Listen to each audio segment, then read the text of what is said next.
Hi, I'm Leah Montalongo, the OG Sindel. Please like, subscribe to NerdCage Live. An incredible journey. So when did you get the call for Mortal Kombat 1995? I got the call. I had just finished a job, and the casting director called my agent and said, "We'd like to see Ken for this." And my agent called me and said, "Don't you do a little bit of karate?" I was like, "Well, I guess you can say a little bit. I've been doing it for over 20-some years, but I guess I..."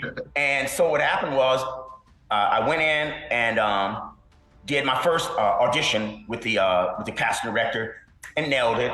And then they scheduled a meeting for me to meet with the producers for Mortal Kombat. And the meeting for the producers, they basically told me, when you get here with the producers at Burbank Studio, not only are you going to have to read the lines of this character, you're going to also have to demonstrate your martial arts skill to see if you legit. I was like, well, I've been doing this since '87, so that's like walking and breathing. That's no problem. Yeah. So and the funny part is, I get to the Burbank Studio. All of the actors are there, and everybody, so you go in, you read for the producers. I did my thing, I nailed it, and then they were like, okay, the next group, after they do a process of elimination, like, okay, Billy Bob, thanks, out of here. What about they? They were like, okay, now we're going to have you guys to demonstrate some martial arts. And the funny part was that when you see a very talented actor, but you can tell when it came to the martial arts part, he had just hired some instructor, like, give me 2 hours of some martial arts training. And it was just like hilarious.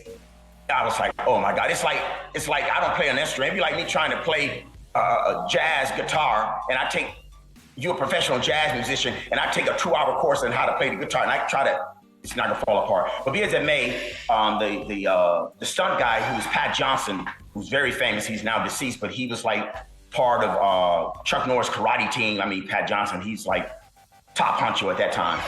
And so we were talking, he said, I'm gonna save you for last, for you to do your stuff. I said, okay.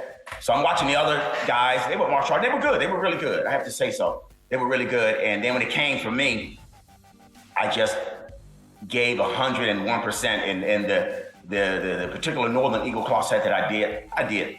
It required front handspring, back handspring, grab your leg, drop down into the splits, and just a whole. As soon as I finished, I'm not lying, the producers were clapping. And I was like, if I don't have this job, there's something wrong.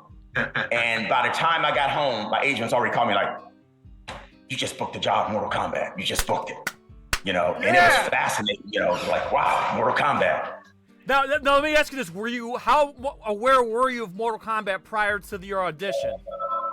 Or was I? Like, how were you aware of Mortal Kombat, like, before your audition? No, I never even heard of anything Mortal Kombat. So I didn't even know what it was. I was just reading, and I was, when I got the script, I was reading the script, and it was like, okay, my character's gonna fight a four-arm monster. Okay, And of course, from the actor's perspective, first thing you do, you read the script. You're like, hey, I've just been booked in this huge film that's coming out. Then all of a sudden, you read through the script at your character, and you go, darn, I died. No sequel for me. But it was fascinating. Once I started reading the script, like, wow, you're gonna fight this four-arm monster. So I'm like a kid at a toy store, because I'm like, I can't wait to see what this monster is going to look like. You know what I mean? What is it going to look like? And so, yeah, it was fascinating. I was like a little kid at the Christmas store when I got on the movie set.